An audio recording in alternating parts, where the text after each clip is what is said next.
Bueno, Ezequiel 38 no está solo, sino tiene un contexto. Es ¿cómo se dice en español? Son varias profecías que están en un solo paquete, vamos a decir, que comienzan en el capítulo 36 y terminan en el 39, ¿sí? Se menciona Gog, rey de Magog, nada más en el 38 y 39, pero la historia de la profecía, bueno, es un poco una paradoja decir la historia de la profecía, porque historia es algo que pasó en el pasado, mientras profecía es algo que va a pasar en el futuro. Pero la profecía comienza en el 36. Y para hacer las cosas más cortas y no leer todos los capítulos, el capítulo 36 se puede decir que es el capítulo que prueba que, no, corríjame si estoy diciendo la palabra mal, dispensacionalismo, ¿lo dije bien? El dispensacionalismo, porque mira, yo descubrí nada más últimamente, en el último año, que yo soy ¿cómo es? Dispensacionalista. Yo ni siquiera conocí ese término. Los que no son dispensacionalistas me dicen, no, es una interpretación moderna del siglo XIX con influencia sionista, bueno, cosas así. No, yo leo mi Biblia en hebreo, y puede ser que digan que porque yo soy mismo judío y yo soy israelí, entonces yo estoy, ¿cómo se dice? Tengo una preferencia o tengo una agenda especial. Bueno, yo empecé a leer la Biblia y llegué a mis conclusiones sin que nadie me enseñe o me lleve para un lado o para el otro. Y para mí, el capítulo 36 del libro de Ezequiel, junto con el 37, es la prueba de que el pueblo de Israel sigue siendo el pueblo elegido de Dios, ¿sí? Porque, bueno, uno habla de la iglesia, que la iglesia es el pueblo elegido, que la iglesia es Israel espiritual. Eso es lo que no son dispensacionalistas, y creen en la doctrina del reemplazo, que la doctrina del reemplazo dice que Israel físico, que es el pueblo judío, ya no tiene relevancia espiritual o no tiene relevancia profética, sino que ahora la iglesia es Israel, la iglesia reemplaza a Israel. Sin embargo, el capítulo 36 de Ezequiel es la prueba que no es así. Quiero nada más aclarar, entre paréntesis, no tiene que ver con el tema principal, pero es importante para mí aclararlo. Pueblo elegido no significa pueblo salvo. El pueblo judío necesita a Jesús, necesita a Yeshua para poder ser salvo. No puede ser salvo sin Yeshua, ¿sí? Lo que pasa es que el pueblo elegido es pueblo elegido porque sirve como una herramienta en la mano de Dios, a pesar que no son creyentes, a pesar que son rebeldes, ¿sí? El pueblo judío en su mayoría, yo también soy judío, pero yo sí creo en Yeshua, el 99% del pueblo judío rechaza a Yeshua, lo maldice, y hasta lo odia, ¿sí? Bueno, lo maldice, lo odia. Sin embargo, Dios sigue usando al pueblo judío y el capítulo 36 del libro de Ezequiel es la prueba. Porque dice el capítulo 36 de Ezequiel que el pueblo judío, el pueblo de Israel, por su pecado, va a ir al exilio, va a ir a la diáspora, ¿sí? Y la realidad es que durante los últimos 2000 años el pueblo judío estuvo disperso en todo el mundo, ¿sí? En la India, en Rusia, en América. Y Dios dice, que como Dios tiene un pacto especial con el pueblo de Israel, un pacto, el pacto de Abraham, que ese pacto nunca se rompió, ¿sí? El pacto de Abraham, yo sé que Gálatas habla de que los verdaderos hijos de Abraham son los que tienen circuncisión en el corazón y los judíos que no son creyentes no tienen circuncisión en el corazón. Eso obviamente lo acepto, pero hay que entender que Dios trabaja también con lo espiritual y también con lo físico. Digo, la iglesia son los descendientes espirituales de Abraham, mientras el pueblo de Israel son los descendientes físicos de Abraham. Y los que van a ser salvos son los que son descendientes espirituales, no los que son descendientes en la carne. Pero Dios no abandona el pacto con el linaje terrenal, con el linaje de sangre, carnal. ¿Ok? Ese es el punto, es importante de entenderlo, porque muchos dicen, pero los judíos no son creyentes, entonces no son linajes de Abraham, no son descendientes de Abraham, como dice Pablo en Gálatas.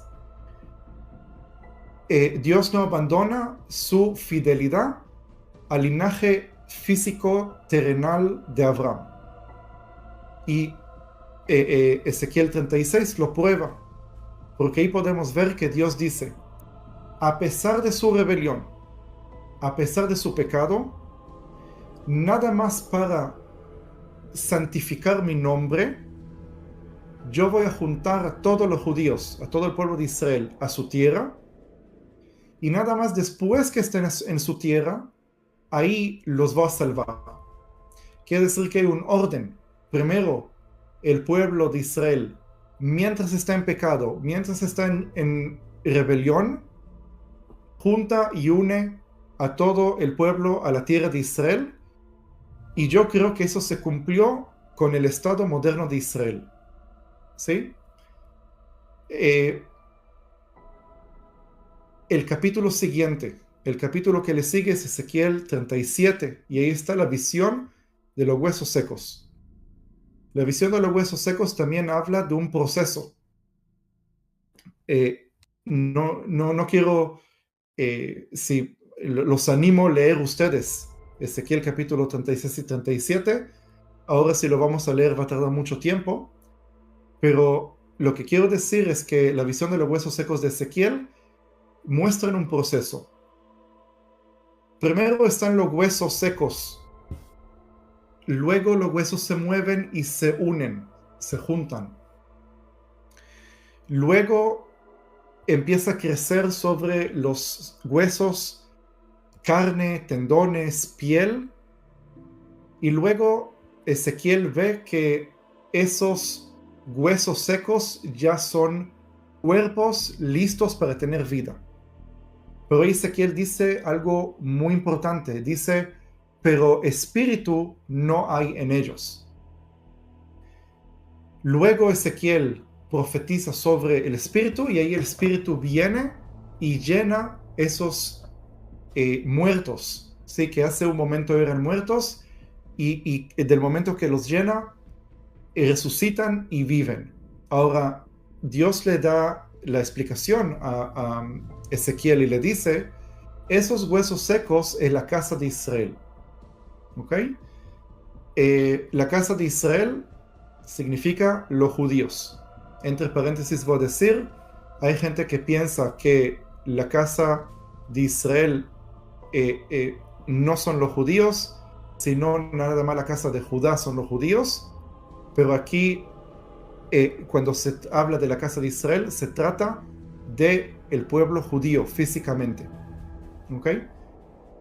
Ahora, otra estrellita más que quiero agregar que también es importante. Muchos que creen en la doctrina del reemplazo dicen que cada vez que se lee Israel en la Biblia hay que reemplazar la palabra Israel por la palabra iglesia. Y es un problema muy grande decir que en Ezequiel 36 y 37 la casa de Israel representa la iglesia, porque la iglesia no tiene pecado. ¿Ok?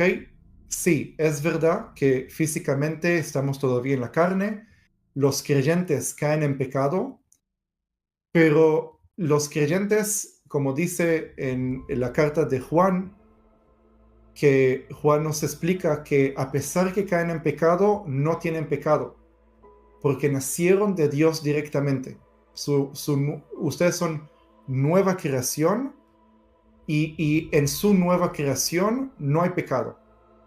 Y por eso la iglesia, cuando uno nace de nuevo y se une al cuerpo de Cristo, Cristo no tiene pecado, Cristo nunca pecó. Y por eso cuando el libro de Ezequiel, capítulo 36 y 37, habla del pueblo de Israel como si fuera un pueblo que está en su pecado, pero luego vuelve a su tierra, y nada más después que vuelve a su tierra, ahí Dios le da una revelación, los purifica y tienen un nuevo corazón, un nuevo espíritu. Nada más, nada más al final de ese proceso, no está hablando de la iglesia, porque la iglesia desde el comienzo no tiene pecado, ¿sí? Y por eso necesariamente tiene que referirse al pueblo judío, porque el pueblo judío es a la vez el pueblo de Dios, pero también pueblo pecador. Por esa es la razón que el pueblo judío tiene tanta maldición, porque uno no puede ser el pueblo de Dios y ser también pecador. Sí, no sé si está claro este punto. Digo, Dios exige que su pueblo sea limpio, que su pueblo no tenga pecado. Por eso el Mesías murió para formar la iglesia. Pero Israel, en la carne, Israel, los descendientes físicos de Abraham, al tener el pacto con Dios, que ese pueblo es el pueblo de Dios, pero sigue en su pecado, no tiene perdón de pecados mientras no reconozca a Yeshua, el pueblo judío está maldecido por Dios mismo, no porque son más pecadores del resto de la humanidad, sino que son pecadores igual como el resto de la humanidad, ¿sí?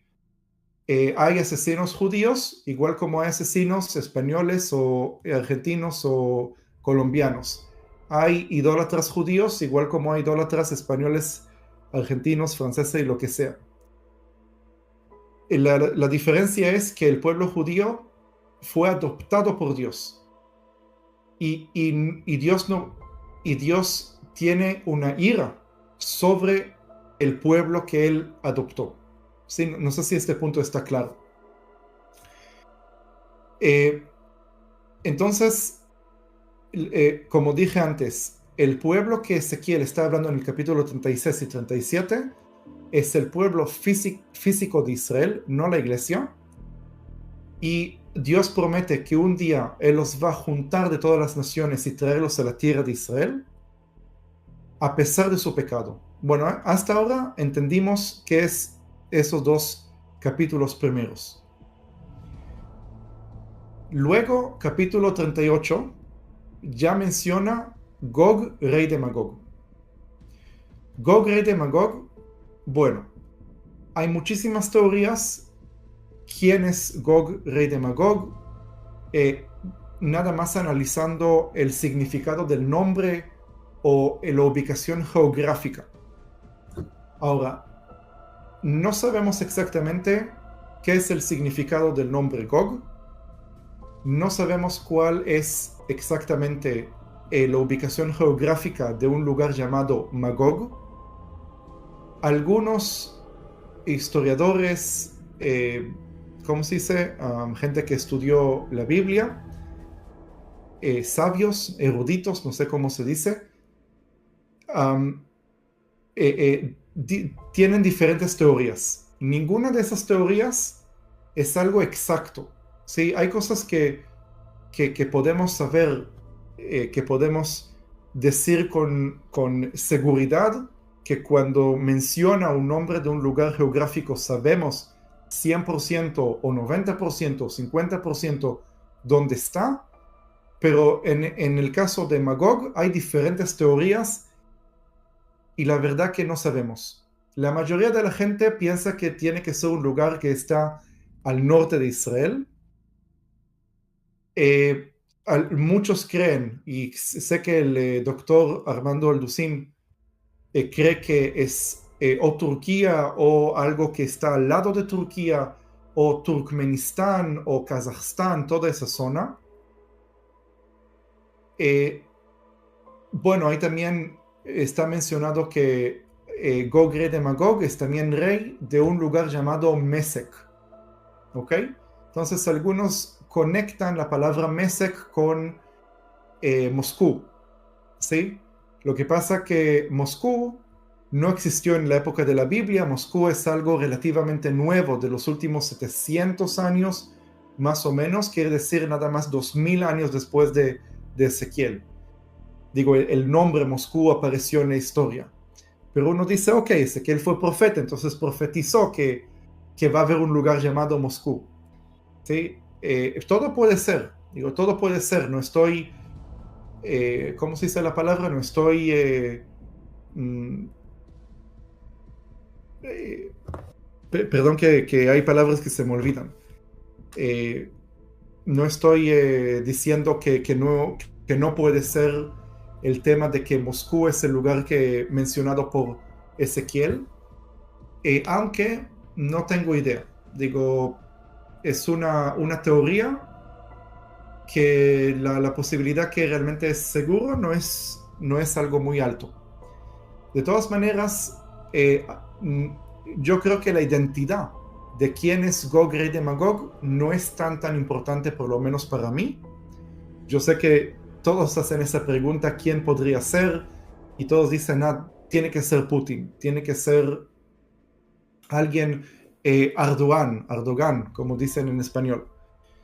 No sé, yo creo que no, pero puede ser que estoy equivocado. De todas maneras, lo que está escrito en Ezequiel 38 es que ese rey, por alguna razón, va a juntar muchas naciones o muchos ejércitos juntos para atacar a ese mismo pueblo que Dios reunió en la tierra de Israel.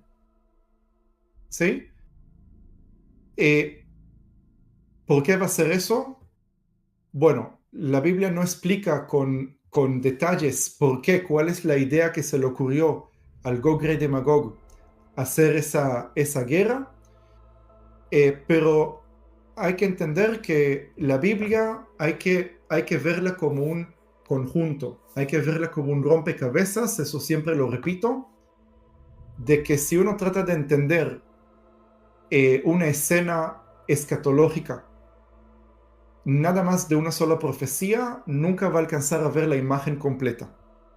¿Sí? Porque siempre hay que comparar esa profecía con otras profecías más que son similares, que tienen características parecidas, y podemos ver que ese evento que habla de que va a haber un rey, en el caso de Ezequiel 38 se llama Gog, rey de Magog, pero que va a haber un rey o líder que va a juntar muchos ejércitos para pelear contra Israel, no es nada más Ezequiel 38, sino que también aparece, en Salmos 83, ¿sí? De todas las naciones que se reúnen para poder atacar a Israel, para que Israel desaparezca, que el nombre de Israel sea borrado, que no exista más Israel. Eso es su intención, lo que dicen Salmos 83.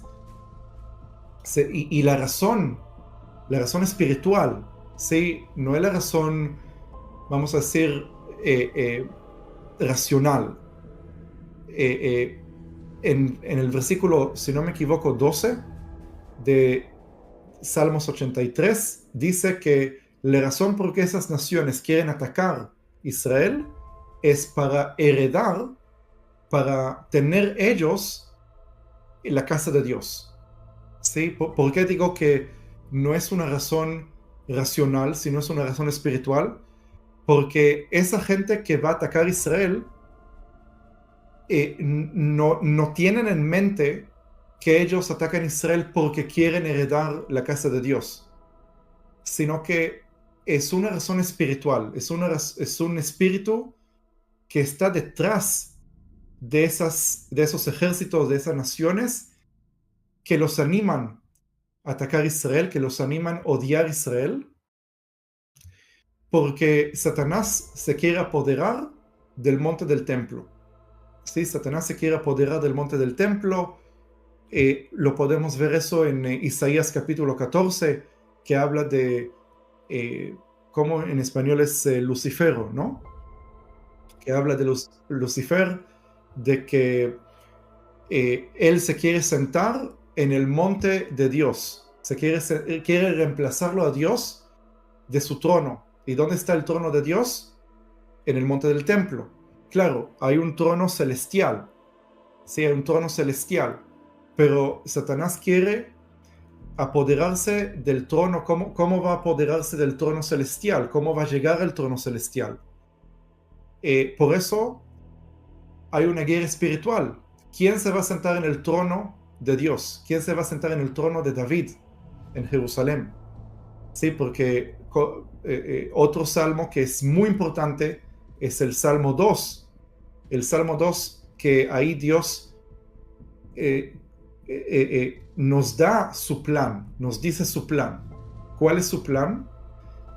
En Salmos 2 dice que el plan de Dios es que su ungido, su rey, que es el Mesías,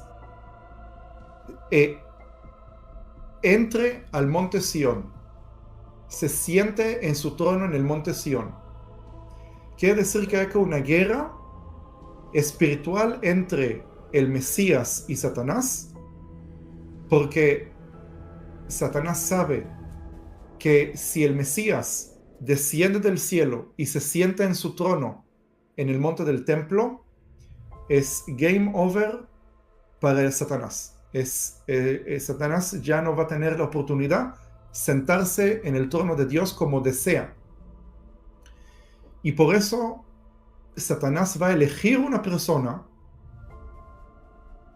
poseída por su espíritu. ¿Sí? Es muy interesante cómo Satanás imita a Dios. Si Dios es un solo Dios, pero tres personas, Padre, Hijo y Espíritu Santo, Satanás también quiere tener Padre, Hijo y Espíritu Santo. Entonces, cuando leemos la Biblia, leemos que está el dragón o la serpiente, que es el Padre, equivalente al Padre.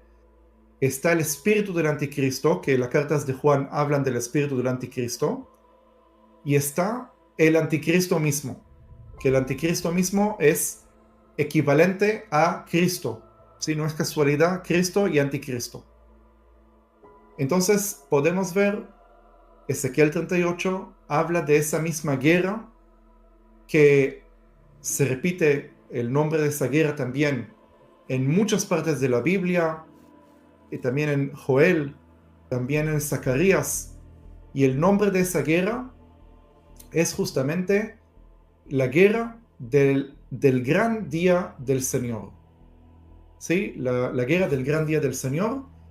En Apocalipsis también está mencionado esa guerra, en capítulo 16, y ahí habla de que va a salir de la boca del dragón y del profeta falso y del anticristo, de la bestia, tres espíritus en formas de ranas, que van a reunir a todos los ejércitos de las naciones a un lugar llamado en hebreo Armagedón.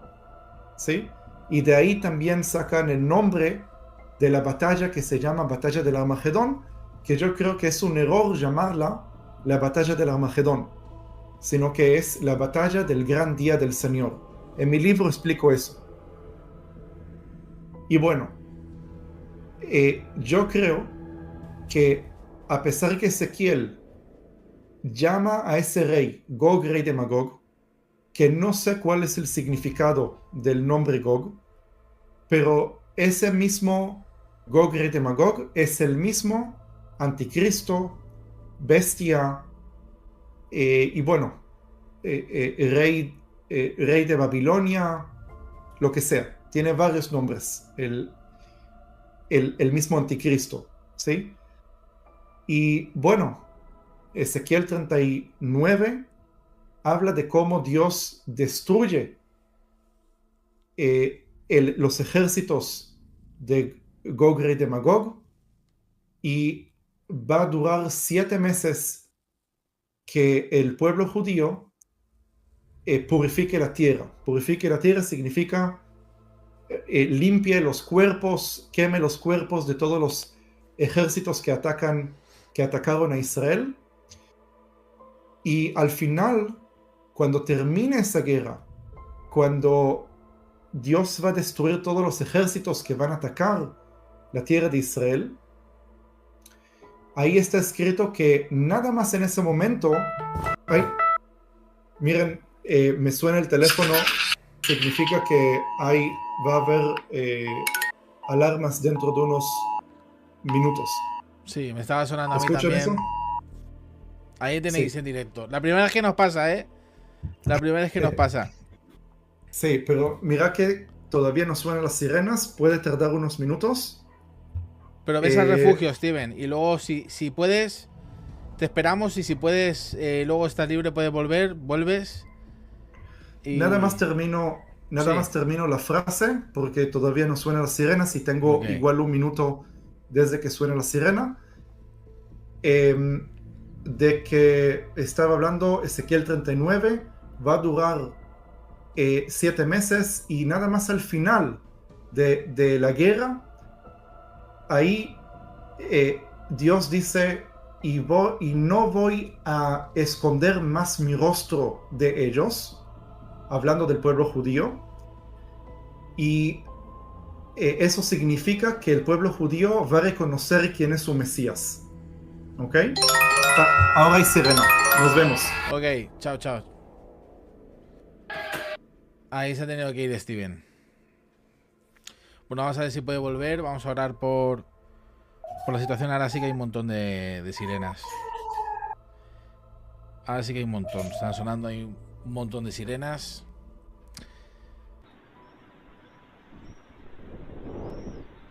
Bueno, aquí tenemos a Steven de vuelta.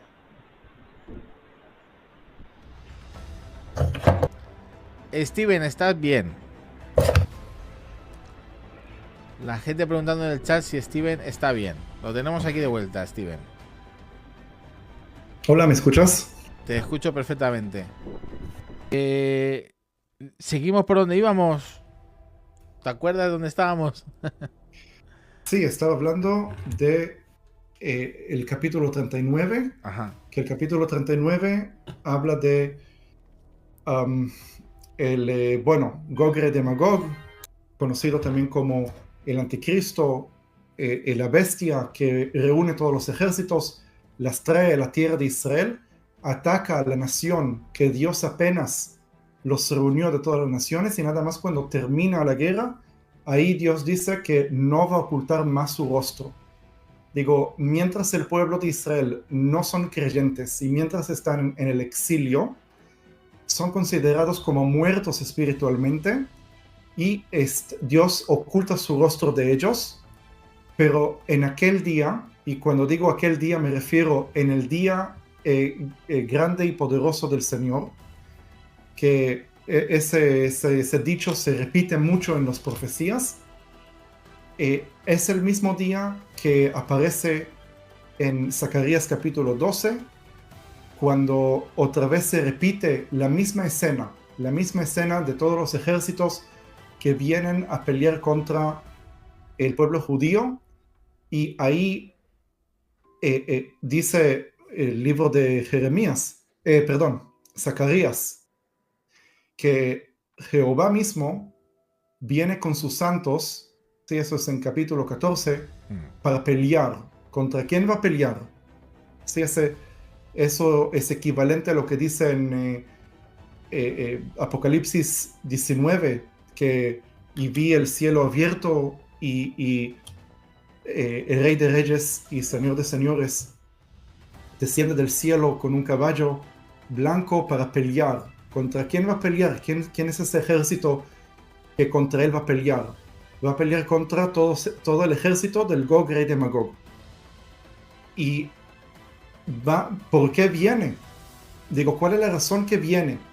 Sí, porque cuando nosotros estamos hablando de la segunda venida, nosotros, por lo menos mi sensación que cuando yo hablo con cristianos o escucho qué es lo que dicen o piensan cristianos, de que la segunda venida es nada más para el rapto.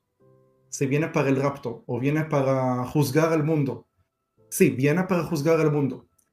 Pero el contexto, y vamos a decir, no sé si usar la palabra político, la razón de por qué él viene, sí es juzgar al mundo, pero el momento exacto en que él desciende del cielo con el caballo blanco es para defender al pueblo de Israel que está en Jerusalén.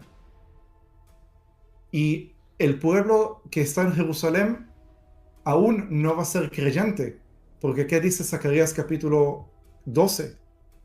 Y me van a mirar a mí al quien traspasaron, y van a llorar. ¿Ok? ¿Por qué dice eso? Yeshua es el que lo dice, Jesús. Me van a mirar a mí quien me traspasaron, es decir, ellos, el pueblo judío, me crucificó. Pero sin embargo, a pesar que me crucificaron, a pesar que me odian y durante 2000 años me maldicen, a pesar de eso, yo vengo para salvarlos. Y ahí está escrito que todos van a llorar. ¿Por qué van a llorar? Porque se van a dar cuenta quién vino a salvarlos. Y ahí se le quita el velo. Se le quita el velo y Dios no va a esconder su rostro de ellos. Y ahí se cumple lo que dice Pablo en Romanos capítulo 11, y todo Israel será salvo. ¿Sí? Todo Israel será salvo significa que todos los judíos que van a estar en ese momento lo van a reconocer y se van a arrepentir de sus pecados y lo van a aceptar como Señor y Salvador. Y ahí comienza la era mesiánica. Ahí por fin el pueblo judío cumple con su propósito y el pueblo judío nace de nuevo y recibe el Espíritu, como Ezequiel vio que antes no tenían espíritu, aunque ya están en un cuerpo listo, pero sin espíritu. Eso es el Estado de Israel que está listo, no tiene espíritu, pero va a resucitar el pueblo judío nada más con la segunda venida. Y como podés ver, para explicar qué es lo que pasa en Ezequiel 38-39, tuve que ir a Zacarías, tuve que ir a Isaías, tuve que ir a Salmos, tuve que ir a Apocalipsis, porque no se puede ver la imagen completa sin armar el rompecabezas. Totalmente. Creo que es muy interesante y son las profecías que se tienen que cumplir. ¿Podríamos decir que estamos ante el cumplimiento de esta profecía?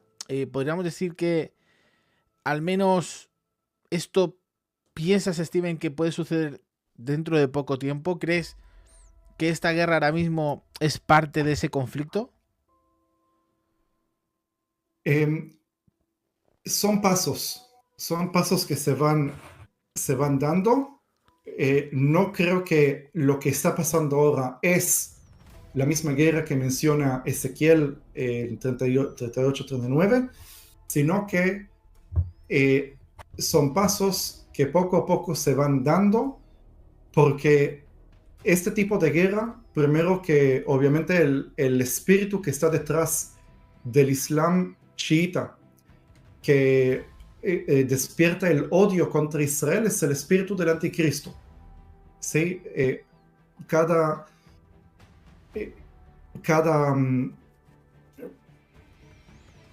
Sí, eso es algo que es importante decirlo, de que eh, el antisemitismo, el odio hacia Israel, y hay gente que dice no soy antisemita, soy antisionista, pero decir antisionista significa literalmente no tengo ningún problema con el pueblo judío, nada más que no estoy de acuerdo con el hecho que el pueblo judío tenga su país. Sí, es como decir, no tengo ningún problema con los españoles, nada más que no quiero que España exista.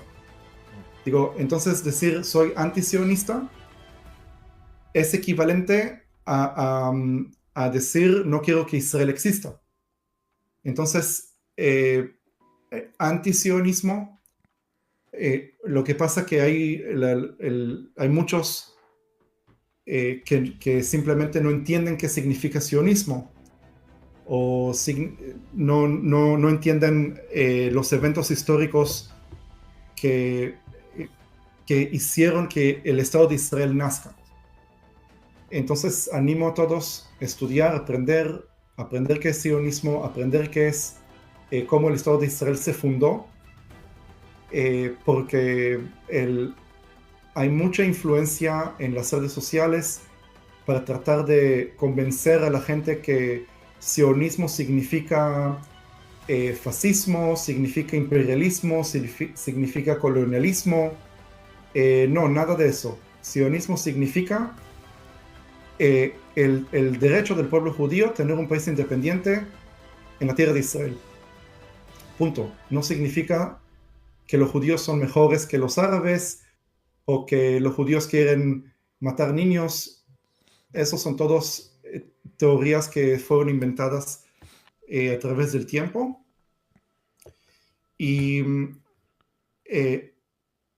sí, me fui más allá de tu pregunta. Para volver a contestar la pregunta, sí, ese espíritu del anticristo, que es el mismo espíritu del antisemitismo, el mismo espíritu que se opone al Estado de Israel, se va a ir siendo más y más fuerte. ¿Okay? Ya ahora podemos ver cómo existe el odio hacia Israel por todos lados, hasta que se levante un personaje, el anticristo, y va a usar ese odio que tiene la gente en todo el mundo, no solamente en los países árabes, no solamente en Irán, sino el odio que hay también en Europa, también en América, para pelear contra Israel, para levantarse y decir, bueno, basta, Israel pudo vencer a Irán, Israel pudo vencer a Hamas, Israel, pero ya está, va a levantarse una persona que va a decir, tenemos que hacer justicia, ¿sí? Y hacer desaparecer el pueblo de Israel del mapa, porque así se presenta, ese es el narrativo que se presenta, que Israel son los malos y nada más si se borra Israel del mundo, el mundo va a ser bueno. ¿Sí? ¿Tú crees que los iraníes quieren destruir el monte del templo? ¿Crees que está dentro de sus objetivos? El gobierno iraní oficial, el gobierno actual, ¿no? que ojalá que no exista más, al contrario, ellos quieren conquistar el monte del templo, quieren ocupar el monte del templo, lo consideran, esa cúpula dorada la consideran sagrada, aunque si nosotros hacemos análisis teológico de el Islam chiita con el Islam sunita, justamente el Islam sunita es el que santificó el monte del templo. En cambio, los chiitas nunca hablaron sobre el monte del templo, pero sin embargo, por causa de la importancia que tiene Jerusalén para los musulmanes sunitas, los musulmanes chiitas no se pueden quedar atrás. Entonces adoptaron también el monte del templo como lugar sagrado para ellos. Entonces cada año el ejército iraní, el ejército que pertenece al gobierno de la República Islámica, hace entrenamiento, y podés googlearlo, podés escribir ejército iraní entrenándose para conquistar el monte del templo, para conquistar Al-Aqsa, que es el nombre de la mezquita que está ahí, y hacen réplicas de la cúpula dorada, como si fuera que el ejército iraní ya está acercándose a Jerusalén para liberar Palestina y poder quitar los sionistas de Jerusalén. Entonces, no creo que tienen una intención de tirar un misil sobre el monte del templo. Al contrario, para ellos ese monumento lo ven como sagrado, lo ven como algo que hay que proteger, no algo que hay que destruir. Bueno, proteger para que los judíos no construyan el templo de ellos. Sí, eso es la idea.